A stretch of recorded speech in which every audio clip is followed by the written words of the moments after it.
నేను ఈరోజైతే వెంకటేశ్వర స్వామికి ముడుపు ఎలా కట్టాలో చెప్పబోతున్నాను. ఫస్ట్ అయితే ఒక వైట్ క్లాత్ తీసుకొని పసుపు నీటిలో ముంచి దాన్ని తడుపుకొని ఆరబెట్టుకోవాలి. ఆరిన తర్వాత 4 కార్నర్స్‌కి కుంకుమ బొట్లు పెట్టుకొని ఆ ముడుపులో పసుపు 3 గుప్పిళ్ళ బియ్యము, పసుపు, కుంకుమ, 7 ఎండు ఖర్జూరాలు, 7 వక్కలు, 7 ఇలాచీలు, పచ్చకర్పూరము, జవ్వాది పౌడరు, ఇంకా 101 అయినా 11 రూపీస్ అయినా మీకు తోచినట్టుగా వేసుకొని తులసి దళము, జవ్వాది పౌడరు, పచ్చకర్పూరం అయితే చాలా ఇంపార్టెంట్, స్వామివారికి చాలా ఇష్టం కదా.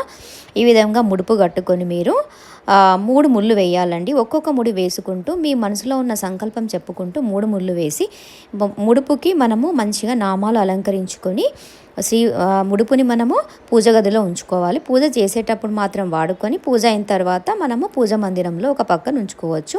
మీకైతే ఈ వీడియో అర్థమైందని అనుకుంటున్నాను. ఈ వీడియో నచ్చినట్టయితే లైక్ చేయండి, షేర్ చేయండి, సబ్స్క్రైబ్ చేయండి.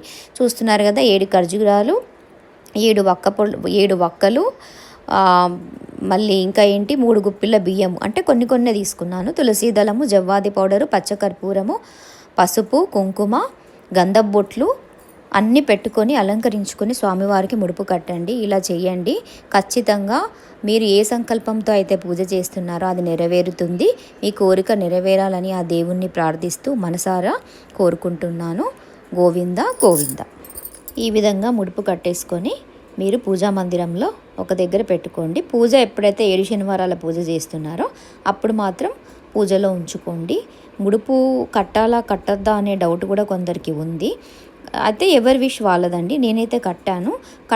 ముడుపు కట్టకుండా కూడా మీరు సంకల్పం చెప్పుకొని పూజ చేయొచ్చు. కడితే మంచిదని నేనైతే కట్టాను. మీరు కట్టాలనుకున్న వాళ్ళైతే నేను ఈ ముడుపు వీడియో పెట్టాను కదా, ఈ వీడియో షేర్ చేయండి, ఎవరికైనా యూజ్ అవుతుంది కదా.